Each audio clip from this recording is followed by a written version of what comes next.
Prison can be a dangerous place, even for those who have committed the worst crimes.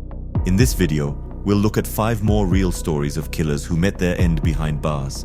Cases where the violent lives they led outside caught up with them inside. These are the most disturbing deaths of killers who died in prison.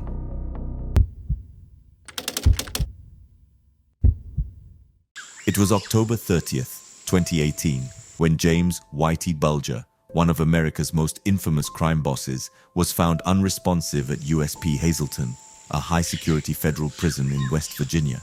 Bulger, who was 89 years old, had been in custody for 5 years and passed away just a day after being transferred to the facility.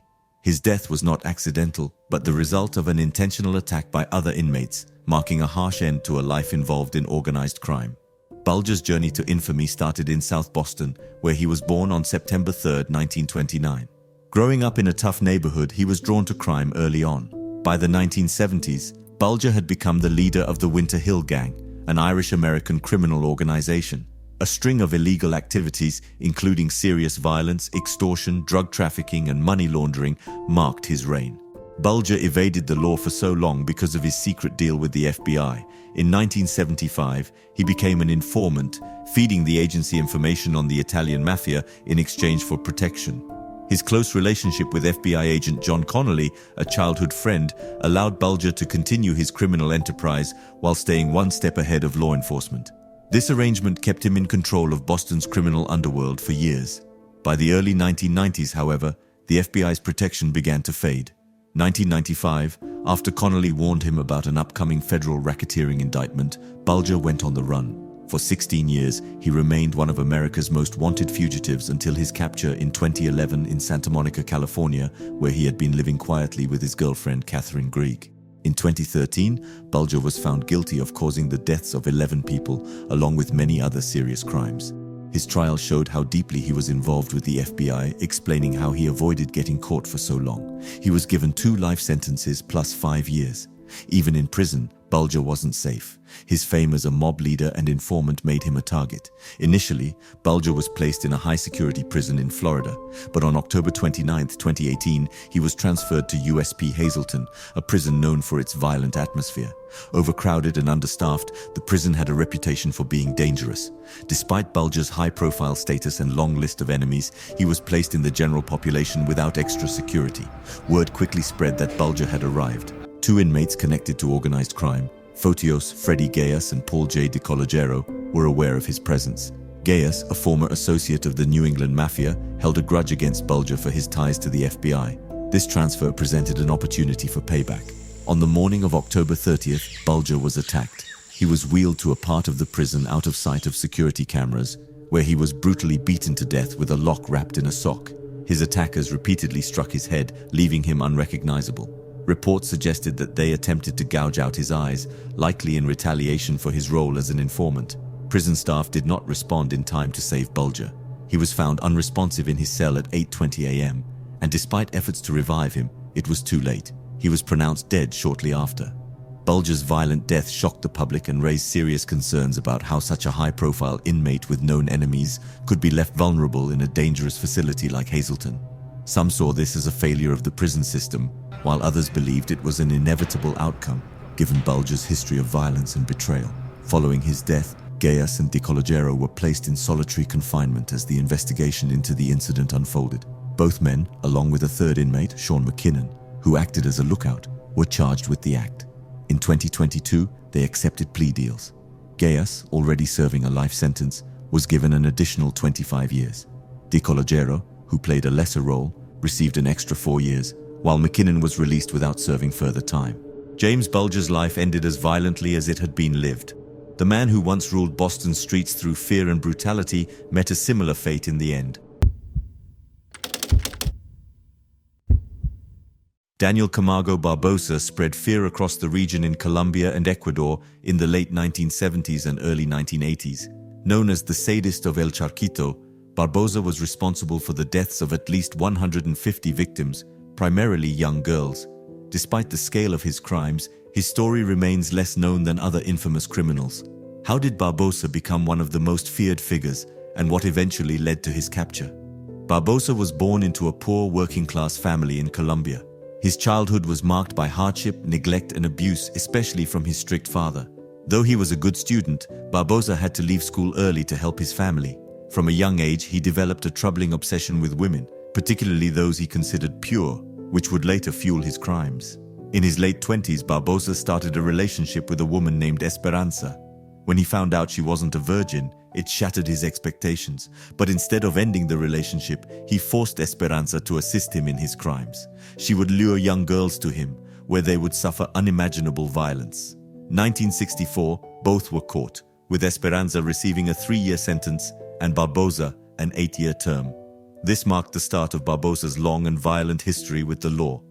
Barbosa's first confirmed ending someone occurred in 1973, shortly after his release from prison. His victim was a 9-year-old girl. By 1974, he was arrested again and sentenced to 25 years in a Colombian jail on Gorgona Island, notorious for its harsh conditions. In 1984, Barbosa managed to escape using a small raft, though how he survived the dangerous waters remains a mystery. He eventually made his way to Ecuador, where his crimes escalated. Once in Ecuador, Barbosa continued his disturbing spree, targeting vulnerable young girls from low-income families. Between 1984 and 1986, he was responsible for the loss of at least 54 girls in Guayaquil. The incidents happened so frequently that authorities suspected an organized group might be involved. The severity of the crimes and the young age of the victims left the police confused. It wasn't until February 1986 that Barbosa's reign of terror came to an end.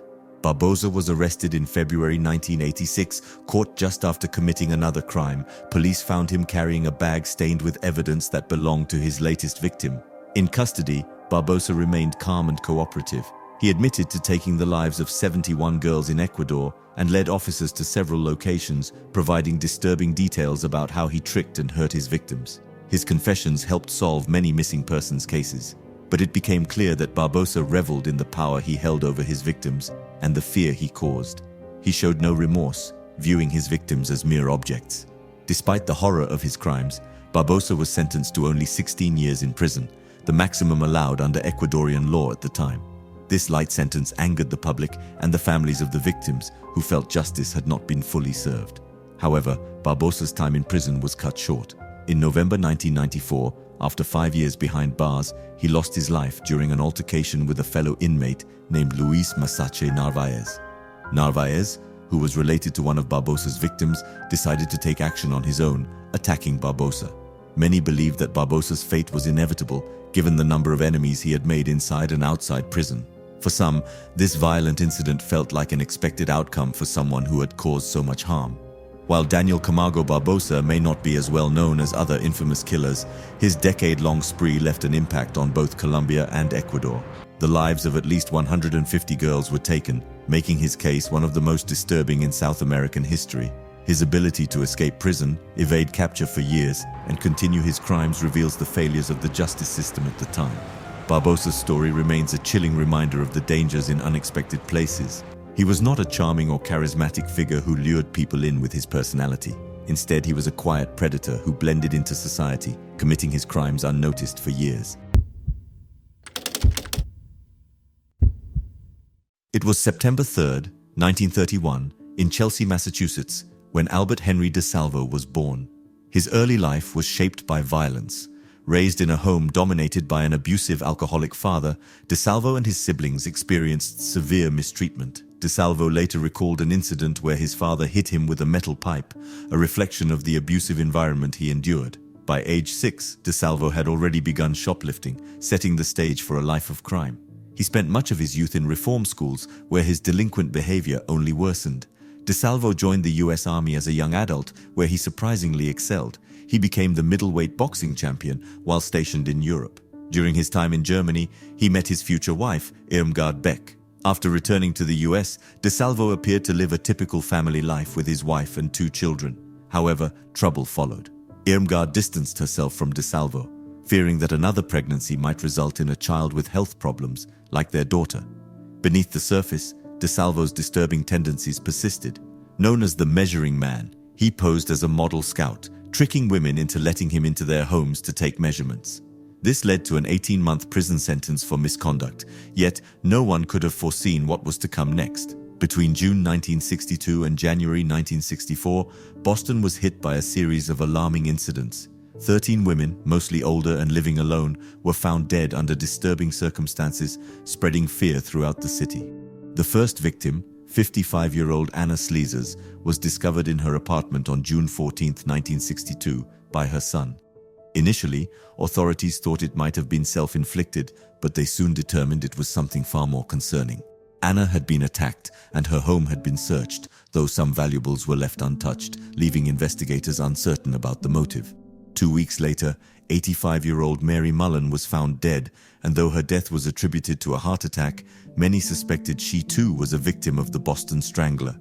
Soon after, 2 more women, Nina Nichols, 68, and Helen Blake, 65, were found in their homes, both strangled and assaulted.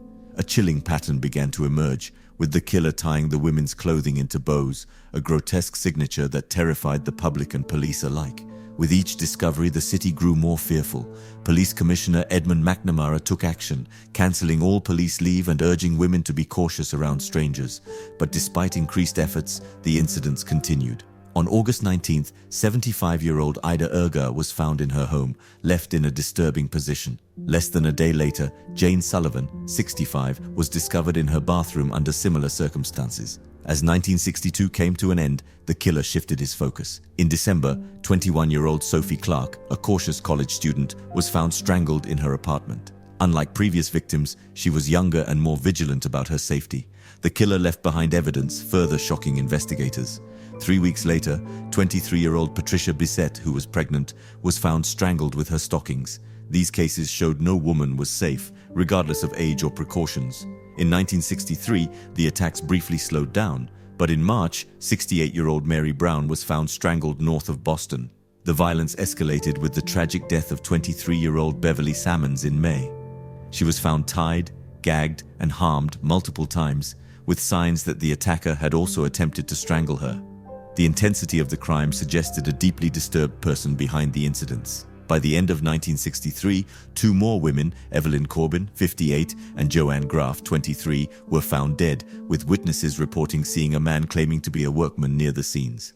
The most shocking incident occurred on January 4, 1964, when 19-year-old Mary Sullivan was found strangled in her apartment. Her body was staged in a disturbing position, and a Happy New Year card was found near her, adding a sinister touch to the crime. Albert DeSalvo's arrest for unrelated crimes led to his confession. While never formally charged with the Boston Strangler cases, DeSalvo confessed while in custody, though his account was inconsistent. Despite these doubts, his knowledge of the crimes convinced many that he was responsible. In 1973, DeSalvo was killed in prison under suspicious circumstances. DNA evidence later linked him to at least one of the victims, but questions about the extent of his involvement remain unanswered. On February 28, 2021, guards found a chilling scene at Mule Creek State Prison. Roger Reese Kibbe, known as the I-5 Strangler, was discovered dead in his cell. At 81, Kibbe had been imprisoned for years due to a series of violent crimes committed in the 1970s and 1980s. His death was not from natural causes. He had been strangled, just like his victims. A guard doing a routine check found Kibbe's body just after midnight. His cellmate, Jason Budrow, who had been convicted of a serious crime, was standing nearby. Kibbe was taken to the prison's medical facility but was pronounced dead within 45 minutes. An autopsy confirmed that he had been harmed in a way similar to how he treated his victims. To understand the significance of this event, we must look back at Kibbe's disturbing past. Born in Chula Vista, California in 1939, Kibbe had a troubled upbringing. He claimed his mother was abusive, and he was bullied by peers for his stutter. By 15, Kibbe was already showing troubling behavior. In 1954, he was caught stealing women's clothing, cutting them in strange patterns and hiding them. Although these early signs raised concern, no one could foresee the horrors he would later commit. Kibbe's first confirmed act occurred in 1977 when he ended the life of 21-year-old Lou Ellen Burley. She thought she was meeting him for a job interview after he posed as an employer offering a secretarial position. Instead, Kibbe abducted, attacked, and ended her life. Burley's remains were hidden in a dry riverbed near Lake Berryessa and weren't found until 2011 when Kibbe revealed their location as part of a plea deal. Kibbe's wave of fatal attacks continued through the 1980s, mainly targeting young women along California's Interstate 5, earning him the nickname I-5 Strangler. His victims, often hitchhikers or women in vulnerable situations, were violently killed. Kibbe would strangle them and sometimes use scissors to cut off pieces of their hair or clothing, keeping them as grim trophies. This distinctive behavior helped law enforcement link him to the crimes.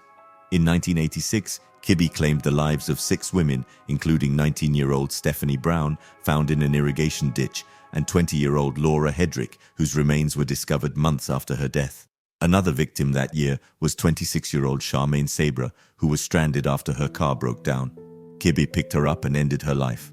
All his victims were brutally strangled and left to die. Kibbe's reign of terror ended in 1991 when he was convicted for the death of 17-year-old Darcy Frackenpole, a runaway from Seattle whose body had been discovered in 1987 near South Lake Tahoe. Although authorities believed Kibbe was connected to many other deaths, there wasn't enough evidence to convict him at the time. He was sentenced to 25 years to life, but it wasn't until years later that more charges surfaced. In 2009, advances in forensic science connected Kibbe to several unsolved cases along Interstate 5. Fiber evidence and DNA testing tied him to 6 additional incidents. As part of a plea deal, Kibbe admitted responsibility for the cases involving Burley, Brown, Hedrick, Sabra, Catherine Kelly Quinones, and Barbara Ann Scott. In exchange for his cooperation in helping authorities locate some of the victims' remains, prosecutors agreed not to pursue the death penalty. While this deal ensured Kibbe would never be released, it was controversial, with many victims' families expressing frustration that he wouldn't face the most severe consequences. By 2013, Kibbe served multiple life sentences at Mule Creek State Prison. His life ended when Jason Boudreau, his cellmate, caused his death, an event some might see as a reflection of Kibbe's troubled past. Boudreau, who was already serving life without parole for another crime, was suspected in Kibbe's death, but the details of their relationship remain unclear. For many, Kibbe's death brought a sense of justice, though the pain he caused his victims' families endured. His crimes were not just acts of violence but displays of control and cruelty. While his death marked the end of one of California's most feared serial killers, the scars he left on those impacted by his actions remain. It was August 23, 2003, at the Sousa Baranowski Correctional Center in Shirley, Massachusetts. John Gyokan, a former Catholic priest, was in protective custody to keep him away from other inmates. Convicted of child abuse in 2002, Gyokan, then 68, was serving a 6-year sentence. His abuse spanned over 30 years, with accusations involving more than 130 children. The Catholic Church had moved him from parish to parish, ignoring his actions. In 1998, he was defrocked, and in 2002, convicted for molesting a 10-year-old boy. Gyokan's case was central to the Catholic Church abuse scandal in Boston during the early 2000s. The Boston Globe Spotlight investigation in 2002 revealed how church officials protected abusive priests for decades, leading to Gyokan's conviction. Despite being in prison, Gyokan remained a target. Joseph Druce, a convicted criminal serving a life sentence, was in the same unit as Gyokan. Druce, 37, had a troubled past, having taken a man's life in 1988 after an unwanted approach. He also had a history of childhood trauma, which left him with strong feelings of resentment toward people like Gyokan. On the day of the incident, everything seemed normal. Gyokan had finished his lunch and returned to his cell. Druce saw an opportunity and followed Gyokan into his cell. He quickly overpowered him and jammed the door to prevent anyone from entering. Druce tied Gyokan's hands with a bedsheet and gagged him. He then strangled him with the sheet and repeatedly jumped on Gyokan's body to ensure he was dead. The lone officer assigned to the protective unit heard the noises from Gyokan's cell. He tried to unlock the door, but Druce had jammed it. Backup officers were called, but by the time they managed to break in, Gyokan was already dead. An autopsy later confirmed that Gyokan died from strangulation and blunt trauma. Druce, standing over Gyokan's body when the officers entered, showed no remorse. Security footage captured the chaotic scene as officers tried to resuscitate Gyokan, but it was too late. His death shocked the public, the Catholic Church, and the prison system. Gyokan's crimes had made him one of the most infamous figures in the Catholic Church abuse scandal. His death ended any chance for future legal cases against him. For many of his victims, the news of his death was bittersweet. While some saw it as a form of justice, others felt he should have faced more consequences in court. Mitchell Garabedian, an attorney representing many of Gyokan's victims, expressed his surprise, stating that many of his clients would have preferred to see Gyokan serve his full sentence. Victims had mixed reactions. Some believed Gyogan's death didn't provide the closure they sought, while others felt relieved that he was gone. Ralph Del Vecchio, a victim who had settled a lawsuit with the church, said he didn't think Gyokan deserved to die, but believed he should have remained in jail to face more legal consequences. The Catholic Church responded to the tragedy with a statement from Reverend Christopher Coyne, a spokesperson for the Archdiocese of Boston. Coyne offered prayers for Gyogan's soul and expressed condolences to his family, specifically his sister, Kathy. Joseph Druce was later charged with the death of Gyogan. During his trial in 2006, Druce explained his motivations, revealing that he had confronted Gyogan twice before about the accusations against him. According to Druce, Gyogan responded with arrogance, which fueled his anger. Druce claimed his own past experiences haunted him and saw Gyogan as a symbol of the pain he carried. He believed that taking Gyogan's life would end his torment. Druce received another life sentence for his actions, ensuring he would spend the rest of his life in prison. His choices, though influenced by his past trauma, added another layer of tragedy to the already devastating story of John Gyogan, a man whose crimes left a lasting mark on countless lives.